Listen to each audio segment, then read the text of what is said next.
Kembali tim Jimat punya cerita dengan judul Terbangun Lagi di Dalam Keranda.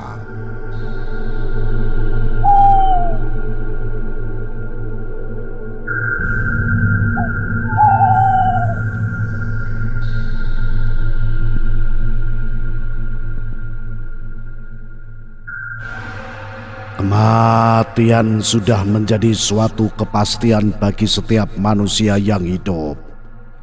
Cara dan waktunya saja yang membedakan. Namun bagaimana jika sudah dinyatakan sudah meninggal dunia, lalu hidup lagi saat sudah berada di dalam keranda? Inilah cerita misteri mati suri yang dialami Mbah Ngadiro.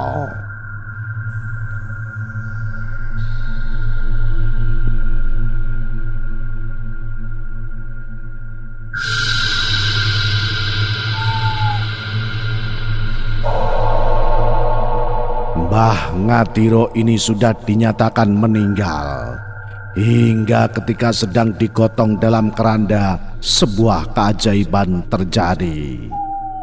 Peristiwa ini terjadi pada akhir tahun 2007 di suatu kampung di wilayah Kabupaten Lamongan.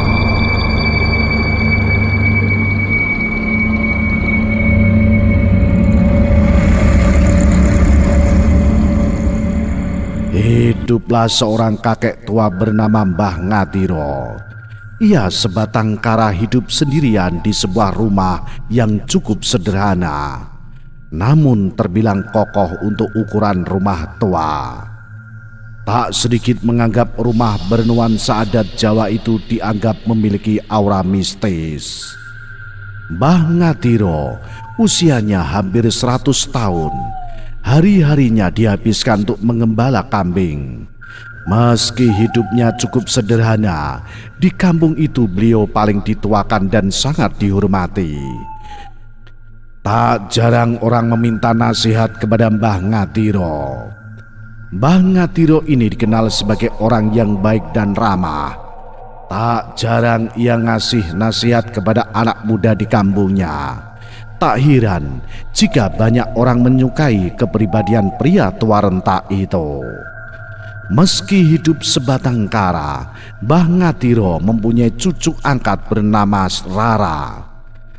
Meski sekedar cucu angkat, gadis remaja ini sudah seperti cucu asli Mbah Ngadiro.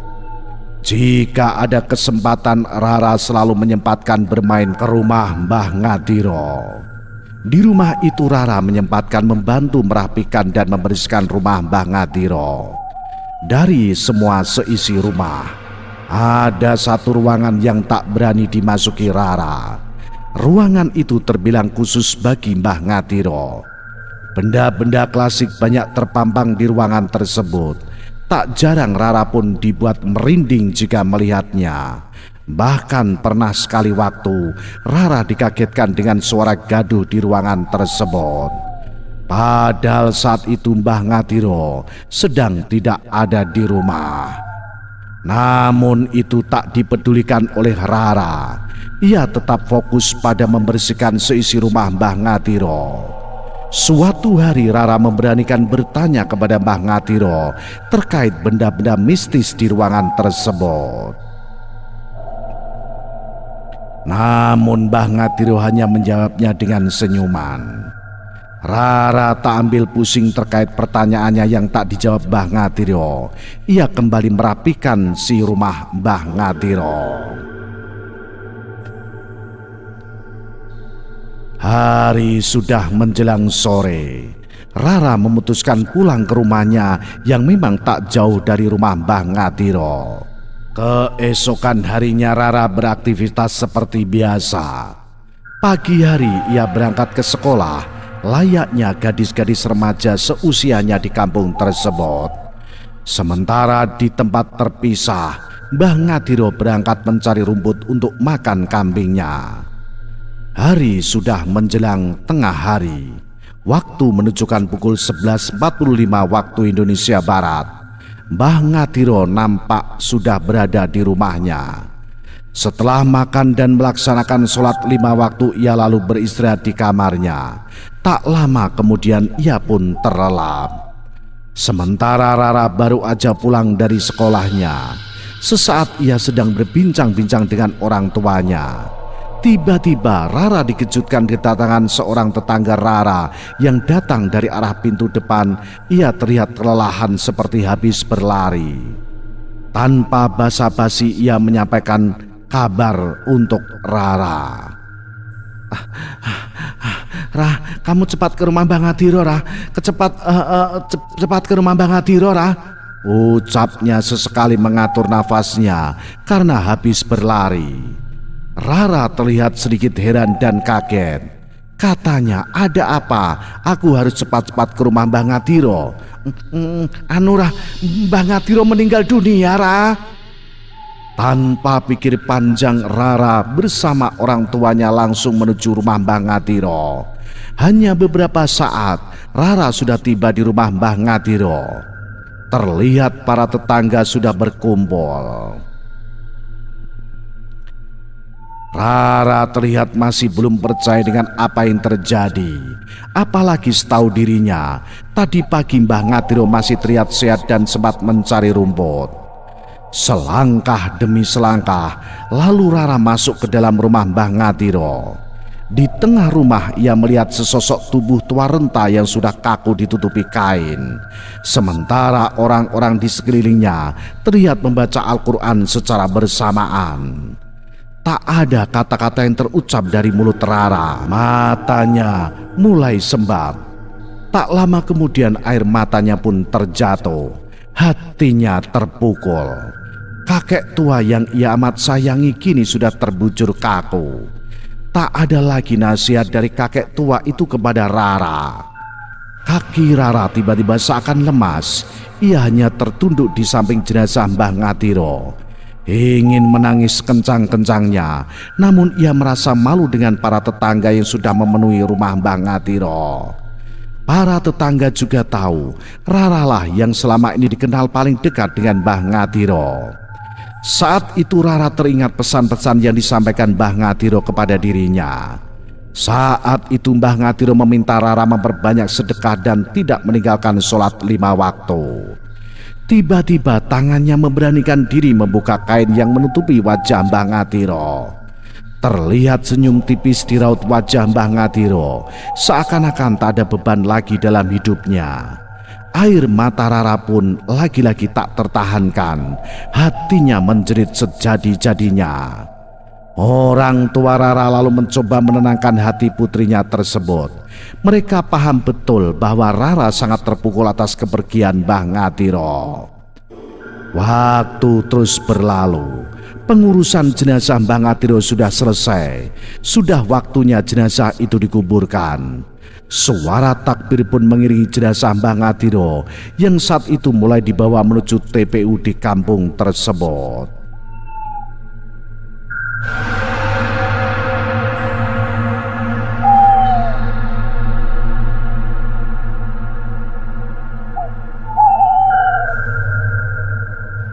Hampir seluruh warga turut berduka atas kepergian kakek renta itu. Apalagi semasa hidupnya, Mbah Ngatiro dikenal banyak menolong orang lain. Tak terasa langkah kaki para pengantar jenazah Mbah Ngatiro sudah hampir tiba di TPU setempat. Namun, tiba-tiba 4 laki-laki yang membawa dikagetkan dengan suara batuk. Padahal dari 4 laki-laki itu tak ada satupun yang batuk. Sekali 2 kali tak dihiraukan suara batuk itu. Namun saat suara batuk yang keempat kalinya, mereka lalu memutuskan berhenti. Beberapa saat saling pandang memastikan suara batuk tersebut. Mereka terlihat kaget saat sadar bahwa suara batuk itu berasal dari dalam keranda. Karena bingung lalu keempatnya memanggil seorang ustadz yang saat itu ikut dalam rombongan pengantar jenazah. Tanpa banyak pikir, keranda berisi jenazah Mbah Ngatiro pun dibuka secara perlahan. Benar saja, batu itu ternyata berasal dari Mbah Ngatiro. Ia terlihat membuka mata, lalu memandangi arah sekelilingnya. Seakan bingung dan tak mengerti apa yang terjadi, Mbah Ngatiro terlihat bangun dengan orang-orang di sekelilingnya yang memandangi dirinya. Ini ada apa ini?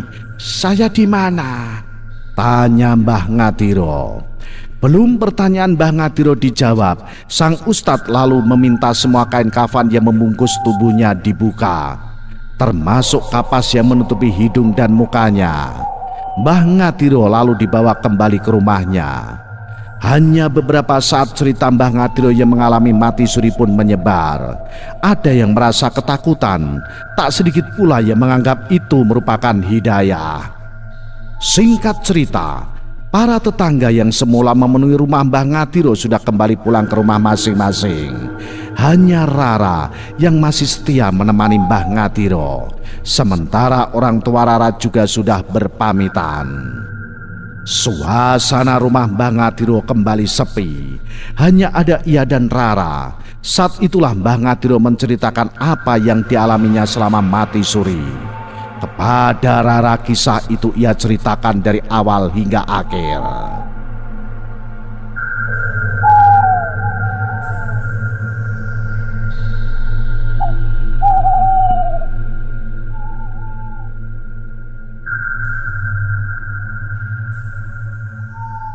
Saat itu sepulang mencari rumput, Mbah Ngatiro melaksanakan sholat zuhur dan makan siang.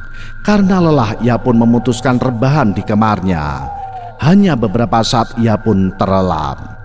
Seperti mimpi ia lalu terbangun di suatu tempat yang tak dikenalnya. Cuaca di tempat itu terasa sejuk, pemandangannya sangat indah dipandang. Mbah Ngatiro mengaku bingung apa yang dilihatnya. Ia lalu melihat orang-orang lalu lalang mengenakan pakaian serba putih.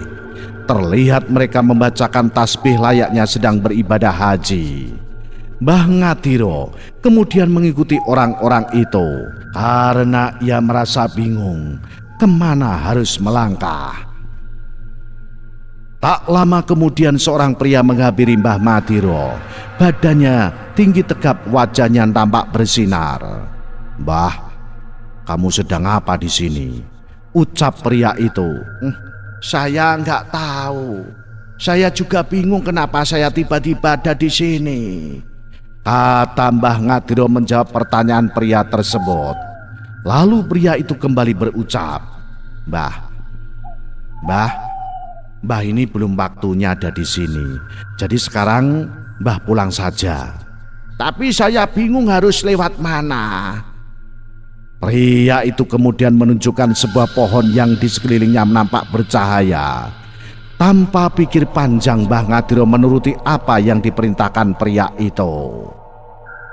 Ketika tiba di pohon itu, tiba-tiba Mbah Ngatiro tersadar.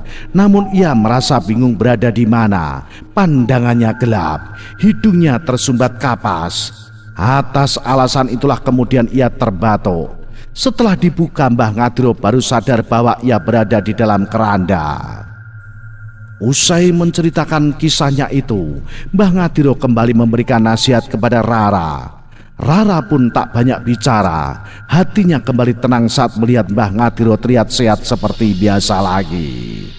Itulah kisah nyata tentang mati suri. Salam Jimatres, salam satu misteri. Au.